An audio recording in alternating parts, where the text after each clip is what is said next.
Sea levels are on the rise as climate change advances.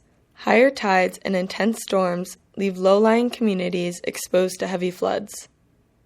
Coastal communities such as Bristol, Rhode Island, have begun plans to protect themselves from these threats that lurk in the near future.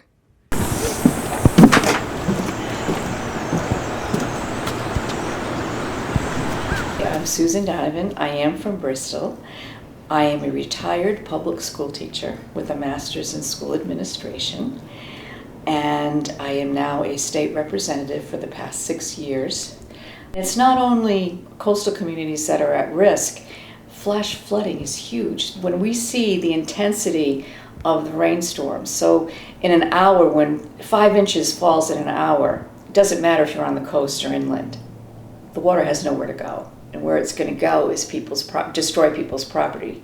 It's going to flood their basements. It's going to ruin their roads. It's going to, and if there's wind with that storm, it's going to uproot the trees. I mean, we've seen what's happened in the past several years with storms. And our communities are looking at the low-level places, what we can do. We haven't talked about moving anything yet here, like they have in Warren. Do we build walls? What do we do? We're going to have to change some of the roads. A lot of our roads are going to be underwater as soon as 2050. That seems like a really long way away, and it's not. We have to start working on that now because these are going to be more difficult. Raising roads, and parts of Bristol eventually will be almost islands because you won't be able to access certain neighborhoods from certain points of access because of at certain times of the day.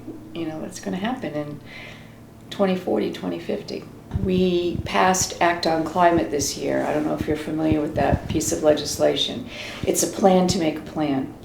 We couldn't apply or access federal dollars to help with resiliency, with coastal resiliency, unless we had something concrete. So now we have this legislation that allows us to start making plans and accessing federal dollars, and then finding a way to fund resiliency projects. We've got to find a way.